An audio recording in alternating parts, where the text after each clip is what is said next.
Hello dear students, मैं हूं doctor Maya Agrawal, assistant professor SPC government college HP. Today we are discuss about topic factors impeding the growth of entrepreneurship. बच्चों, आज हम देखने जा रहे हैं कि उद्यमिता के विकास में योगदान देने वाले घटक यानी वे कौन से कारक हैं जिसके कारण आज हमारे देश में एंटरप्रेन्योरशिप का डेवलपमेंट होता है। तो सबसे पहले, जैसा कि हम सभी जानते हैं, किसी भी राष्ट्र के लिए उद्यमिता का विकास या हम कहें एंटरप्रेन्योरशिप का डेवलपमेंट होना अत्यंत आवश्यक है, क्योंकि जितना अच्छी एंटरप्रेन्योरशिप का डेवलपमेंट हमारे देश में होगा उतनी ही तेज़ी से उद्योग धंधे हमारे यहाँ विकसित हो पाएंगे। आज प्रत्येक देश की अर्थव्यवस्था अपने उद्यमों के विकास पर ध्यान दे रही है और कई इस प्रकार की योजनाएं बना रही है ताकि देश की एंटरप्रेन्योरशिप को प्रोत्साहन दिया जा सके। अतः अगर हम ये देखें तो आज हमारे देश में कई ऐसे कारण हैं जो कि उद्यमिता को प्रभावित करते हैं या विकसित करने में योगदान देते हैं। तो आज हम इन कारकों को कुछ घटकों के आधार पर बांट कर इसका अध्ययन करेंगे। तो मैंने इन घटकों को हमने कुल 4 भागों में बांटा है, जिसमें फर्स्ट है हमारे इंडिविजुअल फैक्टर्स, जिसमें हम देखेंगे motivational factor, entrepreneur skills, entrepreneur knowledge etcetera. Second is a socio cultural factor है, जिसमें हम जिसके अंदर नॉर्मेटिव बिहेवियर सोशलिज्म शामिल करेंगी। और थर्ड है हमारा एनवायरमेंटल फैक्टर, जिसके अंदर economic and business environment, government policies and incentives and economic laws, scientific and technical innovations, political and administrative system को हम शामिल करेंगे। और अंतिम जो हमारा फैक्टर है वो सिस्टम सपोर्ट सिस्टम, जिसमें हमें infrastructure facilities, training facilities, research and literature and role of bank and financial institution को शामिल करते हैं। तो बच्चों देखिए, तो हम कुल मिलाकर देखिए तो ये 4 फैक्टर है जो किसी भी देश में एंटरप्रेन्योर के विकास को प्रभावित करते हैं या उसमें योगदान देते हैं। तो सबसे पहले मैं बात करूँगी आपसे इंडिविजुअल फैक्टर, जिससे हम व्यक्तिगत घटक भी कहते हैं।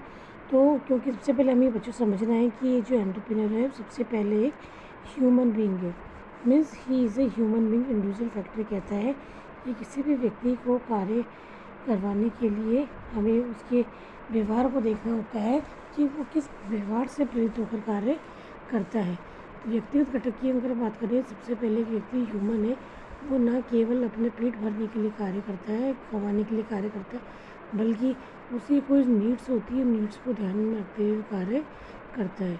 दूसरी बात हमें देखनी है कि जब भी एक एंटरप्रेन्योर कार्य करने के लिए अभिप्रेरित होगा, मोटिवेट होगा, तभी वह कार्य को अच्छे से कर पाएगा।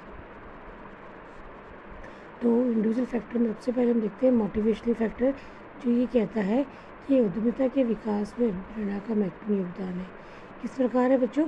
क्योंकि जब भी कोई व्यक्ति कार्य करने के लिए मोटिवेट होगा, अच्छे तो होगा, उसकी कार्य क्षमता बढ़ेगी। क्यों बढ़ेगी? क्योंकि जब वो व्यक्ति मोटिवेशनल फॉर्म में कार्य करता है तो उस पर कार्य करने की इच्छा जागृत होती है और वो अपनी एफिशिएंसी का भरपूर उपयोग संस्था के हित में कर पाता है। तो इसलिए मोटिवेशनल फैक्टर भी किसी भी देश की एंटरप्रेन्योरशिप को डेवलप करने में महत्वपूर्ण भूमिका निभाता है, क्योंकि व्यक्ति अभिप्रेरित जब तक नहीं होगा वह कार्य करने के लिए उसका मन नहीं लगेगा। नेक्स्ट है हमारा पॉइंट, एंटरप्रेन्योर स्किल्स को भी हम इंडिविजुअल फैक्टर में शामिल करेंगे, क्योंकि किसी भी प्रकार की उद्यमिक सफलता उसकी कौशल क्षमता पर भी निर्भर करती है। क्योंकि एक व्यक्ति जब होता है उसमें कुछ कार्य करने के कौशल होते हैं। आज आप देखिए, कई व्यक्ति हमने देखे हैं तो सभी की स्किल अलग अलग होती है, सबका कार्य करने का जो तरीका है वो तो अलग होता है, तो सब में कुछ ना कुछ टैलेंट होता है। तो इसी तरह से एंटरप्रेन्योर के अंदर भी कुछ गुण होते हैं जिनके आधार पर वह उसको आगे बढ़ सकता है। तो सबसे बड़ा कौशल अगर हम माने तो एंटरप्रेन्योरशिप में वो है साहसी और जोखिम उठाने की क्षमता। तो बच्चों, साहसी और जोखिम उठाने की क्षमता ही 2 ऐसे फैक्टर हैं जो कि किसी भी एंटरप्रेन्योरशिप के विकास में महत्वपूर्ण योगदान देते हैं। क्योंकि यदि कोई व्यक्ति जोखिम लेने से बच रहा है, जोखिम नहीं उठाना चाहता, तो वह कभी भी एक सफल उद्यमी नहीं बन सकता। तो जिसमें रिस्क बियरिंग कैपेसिटी होगी और जो सदैव साहसी रूप में कार्य करने से तैयार रहेगा, वही एक अच्छा एंटरप्रेन्योर माना जाएगा। तो इस तरह से अगर हम देखें तो एंटरप्रेन्योर स्किल्स भी काफ़ी हद तक उद्यमिता के विकास को प्रभावित करती है। नेक्स्ट है हमारा एंटरप्रेन्योर नॉलेज, इसे भी हम इंडिविजुअल फैक्टर में शामिल करते हैं, क्योंकि एक व्यक्ति जब उद्यमी के रूप में कार्य करता है तो जितना अच्छा उसको उद्यमिता का ज्ञान होगा उतने अच्छे से वो अपने व्यवसाय के लिए उद्यमिता का प्रयोग कर पाएगा। तो कहने का आशय है कि किसी भी इंडस्ट्री की एंटरप्रेन्योर नॉलेज भी काफ़ी हद तक एंटरप्रेन्योरशिप डेवलपमेंट में हेल्पफुल होती है। तो ये था हमारा इंडिविजुअल फैक्टर। अब हम सेकंड देखते हैं, सोशल कल्चरल फैक्टर। देखिए बच्चों, इस फैक्टर के अकॉर्डिंग अगर हम देखें तो आज हम समाज में रहते हैं, समाज में रहकर समाज के हित में कार्य करते हैं। तो इसी प्रकार एक एंटरप्रेन्योर जो कि ह्यूमन बीइंग है, सोसाइटी में रहता है, तो सोसाइटी में रहकर उसके वहाँ के कल्चर और वहाँ के रीति रिवाज सभी को ध्यान में रखते हुए व्यवहार करना होता है। तो किसी भी व्यक्ति के व्यवहार पर उसके रीति रिवाज का, उसके कल्चर का प्रभाव पड़ता है। इस कारण भी एक उद्यमिता का प्रभाव अगर हम देखें तो एक उद्यमी के ऊपर अपने वातावरण संस्कृति का प्रभाव पड़ेगा, उससे ही हमारे उद्यमिता के को बढ़ने में मदद मिलेगी। इसी तरह अगर हम देखें तो किसी भी नॉर्मेटिव बिहेवियर हमने शामिल किया है, तो नॉर्मेटिव बिहेवियर में ideal behaviour means, normative behaviour का मतलब है आइडियल बिहेवियर। किसी भी व्यक्ति का व्यवहार 3 बातों से मुख्य रूप से प्रभावित होता है, जिसमें हम देखते हैं जोखिम वहन करने की क्षमता, परिवार के लिए उसकी अपेक्षाएं तथा आत्मनिर्भरता तथा स्वाभिमान। तो जब भी कोई व्यक्ति एक एंटरप्रेन्योर के कार्य करता है तो सदैव ही वह जोखिम वहन करने के लिए वो तैयार रहता है। दूसरी बात, वो साहसी कूट के भरा होता है, क्योंकि वह निर्भय होकर कार्य करता है, किसी प्रकार का जोखिम करते उसके मन में डर नहीं होता है, तो वही एक अच्छा एंटरप्रेन्योर बन सकता है। तो ये गुण है जो एक एंटरप्रेन्योर को आगे बढ़ने में मोटिवेशन उसको देते हैं। तो इस प्रकार एक एंटरप्रेन्योरशिप आगे बढ़ सकती है।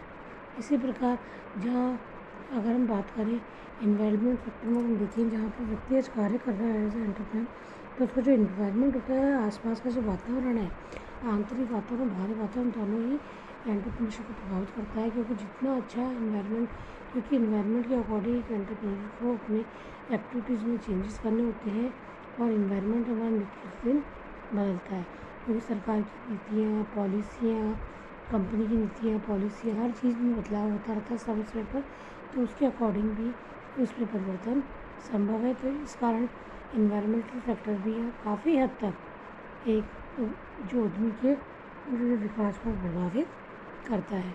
इसी प्रकार सरकार की पॉलिसियाँ जो उद्यमिता के विकास और प्रोत्साहन को लेकर बनाई गई है, यदि उन पॉलिसियों का अच्छे से अमल होता है या अच्छे से फॉलो किया जाता है तो अवश्य ही उद्यमिता के विकास में सहायता मिलती है। तो आज अगर हम देखें तो हमारे देश की भारत सरकार भी काफ़ी हद तक उद्यमिता विकास के कार्यक्रम चला रही है और लोगों को निःशुल्क उद्यमिता के बारे में प्रशिक्षण दे रही है, ताकि व्यक्ति उद्यमिता के गुण अडॉप्ट करके अपना स्वयं का उद्यम स्थापित कर पाए। ये तभी संभव है जबकि गवर्नमेंट पॉलिसी और इंसेंटिव्स का आप सही उपयोग में लेते हैं। इसी प्रकार कई इकोनॉमिक आर्थिक जो हमारे नियम होते हैं, आर्थिक लॉ बने हुए हैं, आर्थिक नियम कानून बने गए हैं, वो भी उद्यमिता को प्रभावित करते हैं।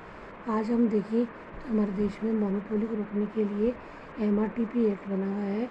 इसी तरह से कई लेबर लॉज बने हुए हैं जो कि हमारे देश में इंडस्ट्रियल रिलेशंस के लिए आवश्यक है, इंडस्ट्रियल रिलेशन को बेटर बनाने के लिए आवश्यक है।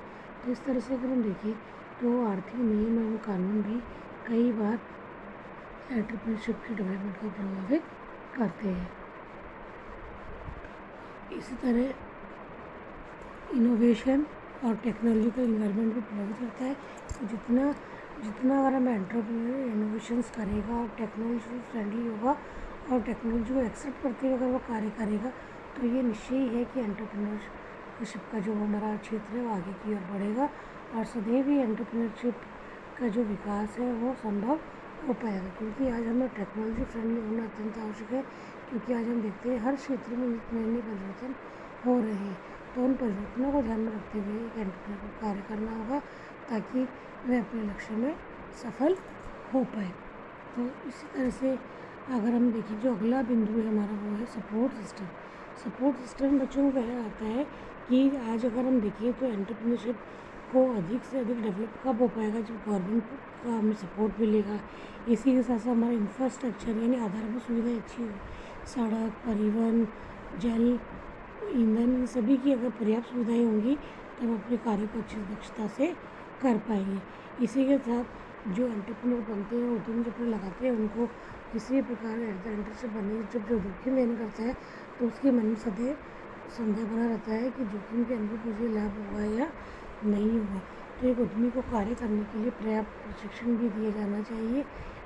यदि किसी भी उद्यमी को पर्याप्त प्रशिक्षण मिलता है कार्य पर लगने से पूर्व, तो वो क्या करता है, कार्य को मन लगा के करता है और अधिक जिम्मेदारी से पूरा करने का प्रयास करता है।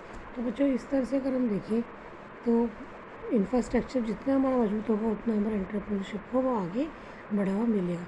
इसी तरह से ट्रेनिंग फैसिलिटी और एंटरप्रेन्योरशिप के विशेष अनुसंधान होंगे और हमारा जो बैंक और जो हमारी फाइनेंशियल इंस्टीट्यूशंस है उनका साथ भी हमारे संबंध किस प्रकार के एंटरप्रेन्योर की, किस प्रकार वो एंटरप्रेन्योर को हेल्प करती है, किस प्रकार एज ए लोन में जो अप्लाई करते हैं लोन सब्सिडी आदि उपलब्ध होती है। तो ये सब बातें भी इस बात पर निर्भर करती है कि एंटरप्रेन्योर किस प्रकार विकसित होगा। तो बच्चों, इस तरह से अगर हम देखें तो ये जो कुछ फैक्टर्स मैंने आपके साथ डिस्कस किए, ये फैक्टर्स काफ़ी हद तक एंटरप्रेन्योरशिप पर प्रभाव डालते हैं, क्योंकि जब भी एक एंटरप्रेन्योर कार्य करता है तो उसके कार्य पर वातावरण का प्रभाव अवश्य पड़ता है।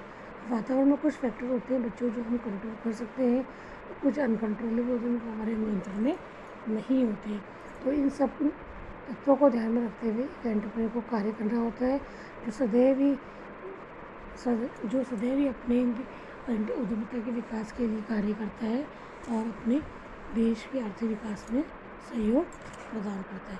तो बच्चों, आज के लेक्चर में हमने देखा कि किस प्रकार कुछ घटक जो होते हैं जो कि एक उद्यमिता के विकास को प्रभावित करते हैं या योगदान देते हैं। आज के लेक्चर में आप सभी से इतना कहना चाहूँगा।